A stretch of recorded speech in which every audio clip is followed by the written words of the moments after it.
Hello guys, अस्सलाम वालेकुम। Welcome back to my YouTube channel. कैसे हैं आप सब लोग? उम्मीद है कि आप सब अच्छे से होंगे। तो गाइज़, आज का जो मैं वीडियो लेकर आई हूँ वो वीडियो है फारूक खान रज़वी जी का, और इस वीडियो का टाइटल है अल्लाह की आज़माइश नबी पाक पर और अंबिया औलिया पर। तो चलिए जल्दी से वीडियो स्टार्ट करते हैं, वीडियो देखते हैं। और अभी तक इनकी वीडियो मैंने नहीं देखी है, पहली बार लेकर आई हूँ। तो चलिए जल्दी से देखते हैं कि इनकी वीडियो में क्या है।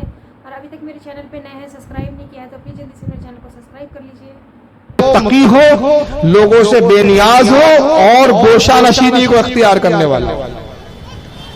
जो तकवा इख्तियार करता है, लोगों से बेनियाज हो जाता है, लोगों की परवाह नहीं करता, लोगों से किसी किस्म के नफा नुकसान का उसको कोई एहसास नहीं रहता, वो लालच नहीं करता किसी तरह का, तर्क दुनिया करता है और गोशा नशीनी इख्तियार कर लेता है, तो आका फरमाते हैं कि अल्लाह ताला ऐसे बंदे को सबसे ज्यादा महबूब रखता है। और यही तसव्वुफ है कि दुनिया से बेनियाजी इख्तियार करना, सबसे बेनियाज होकर अल्लाह की तरफ लौ लगाना और अल्लाह पर ही तवक्कल करना। सही मुस्लिम के अलावा यह हदीस इमाम अहमद इब्न हम्बल ने भी अपनी मुस्नद में नकल की। इसको इमाम अबू याला भी लाए अपनी अल मुस्नद में, बहुत सारे मुहद्दिसीन ने इसको नकल किया है। यहाँ तक कि इमाम बुखारी रहमतुल्लाह ताला अलैह, उनकी किताब एक बड़ी मशहूर हदीस की किताब है अल अदबुल मुफरद, उसके अंदर खुद इमाम बुखारी ने तसव्वुफ के ताल्लुक से चंद हदीसों को बयान किया। और मुझे हैरानी होती है कि ये सारी हदीसें इनकी नजर से क्यों नहीं गुजरती, जो तसव्वुफ पर एतराज करने बैठ जाते हैं।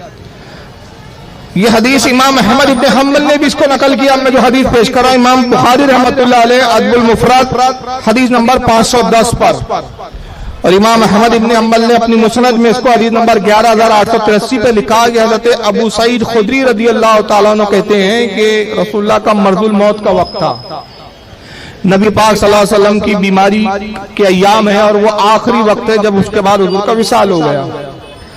हज़रत अबू सईद खुदरी कहते हैं कि मैं हुजूर की इयादत के लिए गया, मिजाज पुरसी के लिए गया, तो मैंने देखा कि नबी पाक सल्लल्लाहु अलैहि वसल्लम को बहुत तेज बुखार है और आपके जिस्म अथर पर 7 रज़ाइयाँ डाल दी गई। मगर बुखार की तपिश का यह आलम था कि 7 रज़ाई डालने के बाद भी वो बुखार की तपिश, वो गर्मी बदन के बाहर से ऊपर तक महसूस हो रही। हज़रत अबू सईद खुदरी ने जब ये मामला देखा तो बड़े हैरान हो गए, अर्ज किया अल्लाह के नबी, मैंने आज तक किसी शख्स को इतना बुखार में मुब्तला नहीं देखा। तो हुजूर ने फरमाया कि अबू सईद तो नहीं जानता कि जब किसी बंदे पर मुसीबत, तकलीफ, बीमारी, मर्ज आता है तो उतना ही अल्लाह ताला उसके अजर व सवाब और नेकियों में इजाफा फरमाता है, उसका अजर बढ़ा दिया जाता है, उसकी नेकियां बढ़ जाती है। और तुम में मैं चूंकि सबसे अफजल हूं इसलिए सबसे ज्यादा तकलीफ और मुसीबत मुझ पर डाली जाती है, चूंकि मैं अफजल हूं इसलिए तुमसे नेकियों में भी ज्यादा हूं, तुमसे सवाब और अजर में भी ज्यादा हूं। तो हज़रत अबू सईद खुदरी रज़ियल्लाहु ताला अन्हु कहते हैं कि अल्लाह के नबी सबसे ज्यादा फिर मुसीबत किस पर आती है? उन्होंने सवाल किया अल्लाह के नबी ये बताएं सबसे ज्यादा मुसीबत तकलीफ किस पर आती है?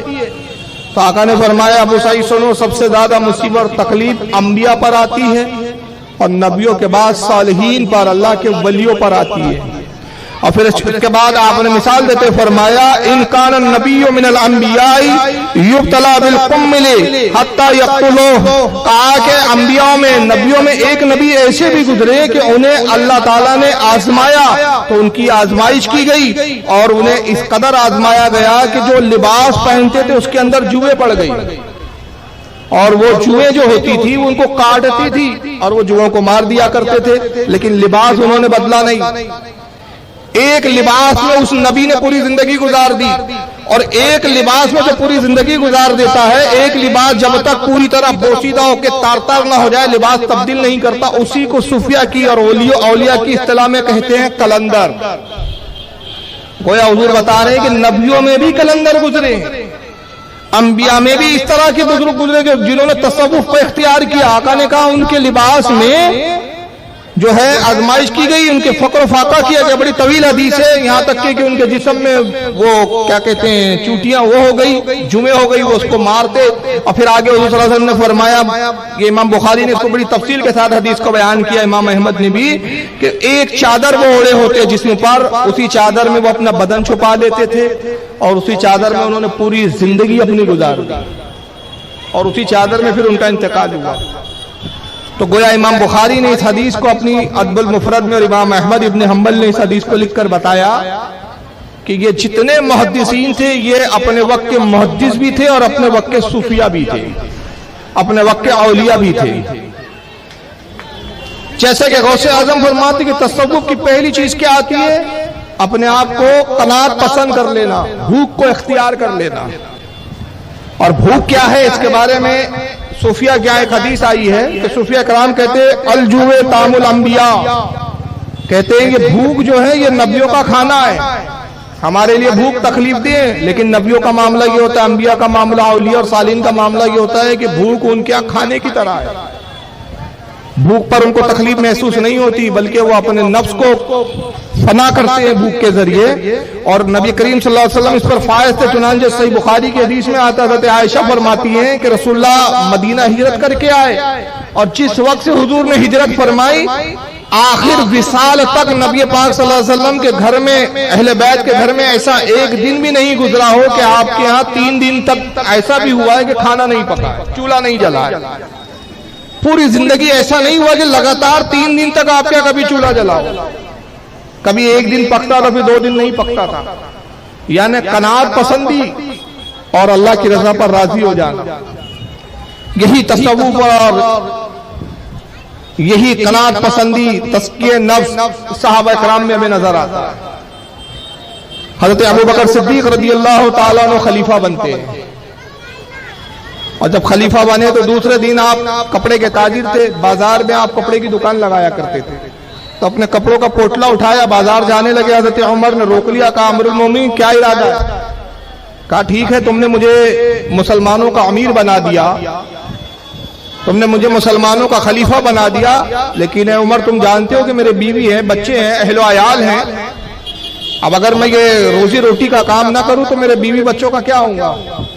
حضرت عمر نے کہا کہ اے ابو بکر صدیق اگر آپ بازاروں میں بیٹھ کے تجارت کریں گے تو پھر خلافت کے یہ معاملات کون دیکھیں گے؟ مسلمانوں کے مسئلوں کا حل کون نکالیں گا؟ اب آپ وہ ابو بکر پرانے نہیں رہے کہ جو بازاروں میں بیٹھے اور دکان لگائے، تو کہا بھی میرے گھر کا گزارا کیسے ہوگا؟ تو کہا فکر نہ کیجئے، میں صحابہ سے مشورہ کر کے کچھ انتظام کرتا ہوں۔ مشورہ ہوا اور صحابہ نے طے کیا کہ حضرت ابو بکر صدیق کا ایک وظیفہ مقرر کر دیا جائے، بیت المال سے ان کو ایک مشت ایک رقم ہر ماہ دی جائے۔ حضرت ابو بکر اس کے لیے تیار نہیں ہوئے، اور جب صحابہ نے بہت زور دیا تو آپ نے اس شرط پر یہ قبول کیا، وہ تنخواہ لینا یا وظیفہ لینا، کہ فرمایا کہ مجھے اتنا ہی وظیفہ ملے جتنا مدینے کے غریب مسکین عام انسان کی جو 1 مہینے کی ضرورتیں ہوتی ہیں، اس سے زیادہ نہیں۔ صحابہ اس پر پہلے تو راضی نہیں ہوئے، لیکن ابو بکر نے جب کہا کہ میں اسی شرط پر یہ وظیفہ لوں گا تو پھر صحابہ کو مجبوراً راضی ہونا پڑا۔ اب ہوا یہ کہ ہر مہینے وظیفہ ملتا تھا، تو وہ اتنا ملتا تھا کہ پورے اہل و عیال کا اس پہ خرچہ ٹھیک سے نہیں ہو پاتا تھا۔ تو اس زمانے میں باقاعدہ بیت المال سے راشن بھی دیا جاتا تھا ہر مسلمان کو، تو راشن میں کچھ شکر دی جاتی تھی، کچھ جو دی جاتی تھی، کچھ گیہوں دیے جاتے تھے، کچھ سوجی دی جاتی تھی، کچھ گھی پنیر اس طرح کی چیزیں ملتی تھی۔ تو سیدنا ابو بکر صدیق رضی اللہ تعالیٰ عنہ کو حلوہ کھانے کا بڑا شوق تھا، حلوہ بہت پسند تھا ابو بکر صدیق، یہاں تک کہ سوجی بھی ملتی تھی، مگر وہ سوجی اتنی نہیں ملتی تھی کہ جس میں حلوہ تیار کیا جا سکے۔ ایک آدمی کو 1 مہینے کے لیے جو کافی ہو اتنی ہی سوجی ملا کرتی تھی۔ کچھ مہینے گزرے، ایک دن آپ اپنے گھر تشریف لائے تو آپ کی بیوی نے حلوہ پیش کیا، حضرت ابو بکر صدیق پہلے تو خوش ہوئے، پھر اچانک خیال آیا کہ اتنی تو سوجی ملتی نہیں کہ جس میں حلوہ تیار ہو سکے، یہ 1 پیالہ جو یہ حلوہ تیار کیا گیا ہے میرے لیے، یہ میری بیوی نے یہ سوجی کا انتظام کہاں سے کیا؟ سوجی سمجھتا ہے نا، سوجی بولتے ہیں نا آپ کیا؟ روا سوجی ایک ہی وہی۔ تو انہوں نے آپ نے اپنی اہلیہ سے پوچھا ہے کہ نیک بخت یہ بتاؤ کہ یہ سوجی تو ہمیں اتنی یا یہ روا ہمیں اتنا نہیں ملتا جس میں حلوہ تیار ہو سکے، یہ تم نے انتظام کیسے کیا؟ تو آپ کی بیوی عرض کرتی ہے کہ امیر المومنین ہوا یہ کہ ہر مہینے جو راشن ملتا ہے اس میں میں اتنی چٹکی جو ہے سوجی بچا لیا کرتی تھی، یہ چند مہینوں میں جو جمع ہوئی اس سے حلوہ تیار کیا گیا۔ تو آپ نے وزیر خزانہ کو بلایا جو उस दौर के, यानी समझ लीजिए वजीर खुराक थे या वजीर फूड मिनिस्टर जिसको आप कह सकते हैं, राशन तकसीम करने का जिम्मा जिनके था, उनको बुलाया और कहा कि हमें कितनी सोची देते हो? कहा हुजूर इतनी। फरमाया सुनो, अब इतने से इतनी कम कर दिया करो, इसलिए कि तजुर्बा ये साबित हुआ कि इसमें हमारा गुजारा हो जाता है। यानी जो बीवी बचा लेती थी उसने कम करवा दिया, कहा कि ये बचा लिया, गोया इस बात की दलील है कि इतने में हमारा गुजारा हो जाता है। ये होती है कनात पसंदी। इसे वो तसव्वुफ की जबान में कहा जिसको गौसे आजम ने फरमाया कि अत-तसव्वुफ लैसा उखिज़ा अन किलोकाल, हमने किलोकाल से तसव्वुफ नहीं लिया बल्कि क्या लिया? वलाकिन उखिज़ा अनिल जू, हमने भूख से इसको हासिल किया, कनात पसंदी से हमने तसव्वुफ हासिल किया। और यही हजरत उमर फारूक आजम का दौर खिलाफत है, फारूक आजम रज़ी अल्लाह तआला अन्हु का हजरत मौला कायनात अली मुर्तजा मिलने के लिए आए। हजरत उमर इत्तेफाक से खाना खा रहे थे, हजरत अली से कहा अली आप भी मेरे साथ खाने में शामिल हो जाइए। तो हजरत अली अर्ज करते हैं कि अमीरुल मोमिनीन मैं घर से खाना खाकर आया हूँ, फारिग होकर आया हूँ, आप इत्मीनान से खाएं। तो अचानक हजरत उमर के दिल में ख्याल आया और कहा कि ऐ अबुल हसन, ऐ हसन के वालिद, अल्लाह ने आपको हिकमत और दानाई अता की, मुझे कुछ नसीहत फरमाए और मेरी जात में अगर कोई ऐब हो तो उसको खुले तौर पर बयान कर दे। तो हजरत अली ने अर्ज किया कि अमीरुल मोमिनीन ये आप इस तरह की क्यों बातें कर रहे हैं? कहा नहीं अली, आपकी निगाह बड़ी बारीक है और आप जिन निगाहों से और जिन अंदाज में देखते हैं और जो लोगों की चीजों को आप जान लेते हैं, भाप लेते हैं, फरासतुल मोमिनीन आपने अल्लाह ने बहुत पैदा की है। मेरी जात में अगर कोई ऐब हो तो आप ऐब बयान कर दे, ताकि उसका मकसद ये कि जब वो आप ऐब बयान कर दे कि जो मुझ में ऐब है तो मैं उस ऐब को दूर करने की कोशिश करूंगा। हजरत अली ने कहा कि ऐ अमीरुल मोमिनीन हजरत उमर, खुदा की कसम मैंने आप में कोई ऐब नहीं देखा। काली ऐसा तो हो नहीं सकता, क्योंकि नबी के अलावा कोई ऐसी मखलूक नहीं कि जिसमें कोई ना कोई खामी ना हो। सिर्फ अंबिया होती है कि जिनमें कोई ऐब नहीं होता। और जाहिर है कि मैं नबी नहीं हूं, मुझ में भी कुछ ऐब होगा, लेकिन आप मेरा लिहाज कर रहे हैं तो लिल्लाह आप मुझसे खौफ ना खाएं, ये ना सोचे कि मैं नाराज हो जाऊंगा, बल्कि मैं आपका शुक्रिया अदा करूंगा और जो ऐब आप मुझ पे जाहिर करेंगे उस ऐब को मैं दूर करूंगा। तो हज़रत अली फरमाते हैं कि अमीरुल मोमिनीन सुनिए, जब आप इतना इसरार कर रहे हैं तो मैंने भी एक ऐब जरूर देखा है। काली मैना कहता था कि आपकी निगाह बहुत बारीक है, यकीनन आपने ऐब देखा, लिल्लाह बता दीजिए वो ऐब क्या है। कहा मैंने ऐब ये देखा कि आपके दस्तरखान पर मैंने 2 किस्म के सालन देखे हैं। और आए अमीरुल मोमिनीन फारूक आजम सुनिए, मेरे नजदीक 1 सालन में गुजारा हो सकता है, दस्तरखान पे 2 सालन होना ये फजूल खर्ची के दायरे में आता है। वो मुत्तकी और परहेजगार नहीं होता जो फजूल खर्च करता हो। आपके दस्तरखान पे मैंने 2 सालन देखे हैं। हजरत उमर ने जैसे सुना रोने लगे। हजरत अली का हाथ पकड़ा, कहा अली खुदा की कसम अब मैं वादा करता हूं कि ता जिंदगी उमर के दस्तरखान पर 1 सालन के अलावा कभी दूसरा सालन नहीं होगा। ये होती है तसव्वुफ और ये होती है सूफिया इकराम। मैं ये हवाले से बताना चाह रहा हूं कि तसव्वुफ कोई ये मौलवियों की इजाद नहीं है, ये आज के चंद ऐसे नहीं है कि जो सूफियों को हमने बना दिया कि फुला सूफी साहब ऐसे थे। ये दर हकीकत ये तसव्वुफ और ये चीजें, ये कनात पसंदी, ये तवक्कल अल्लाह, ये क्या कहना चाहिए, भूख, अपने आप को भूखा रख के नफ्सों को कुचलना, कम खाने में जिंदगियों को गुजार देना, ये सहाबा इकराम और नबी और अंबियाओं से हमें मिला है। तो उसके बाद फिर पूरी जिंदगी हजरत उमर रज़ियल्लाहु ताला अन्हु ने कभी खाना नहीं खाया। यहाँ तक कि हजरत अली रज़ियल्लाहु ताला अन्हु जब अमीरुल मोमिनीन बनते हैं, खुद मौला कायनात की जिंदगी का हाल क्या था।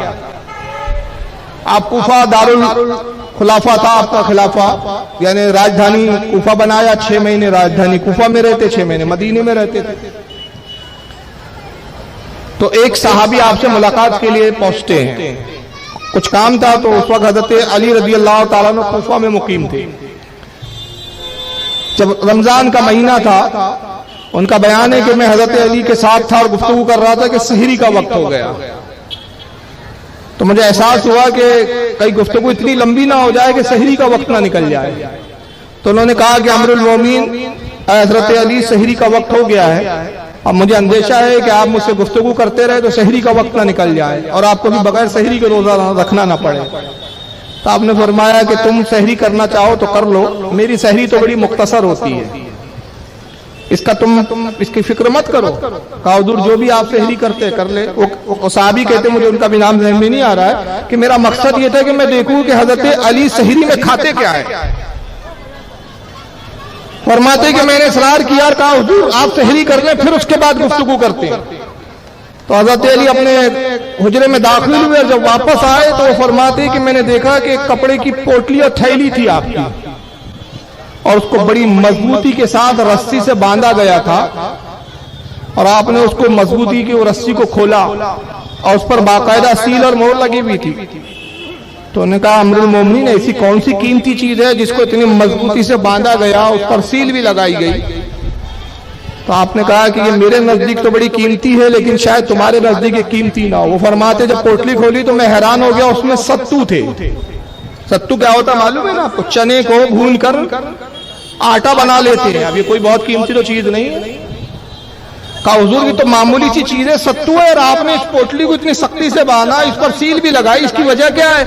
कहा मैंने इसे छुपा के रखा और मैं इसे संदूक में रखता हूं इसलिए कि मैंने अक्सर देखा कि जब ये सत्तू को जो मैं सहरी में इस्तेमाल करता हूं बेहतियाती से रखता हूं तो हसन इसके अंदर घी मिला दिया करता है,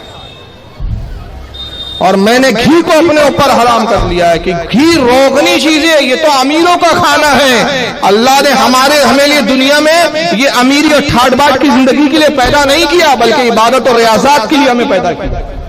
तो घी ना मिला दे उसके लिए इतनी मशक्कत उठाई जा रही है, और इतनी जो है साबुत सील वगैरह सब लगाया जा रहा है। तो ये वो कनात पसंदी थी।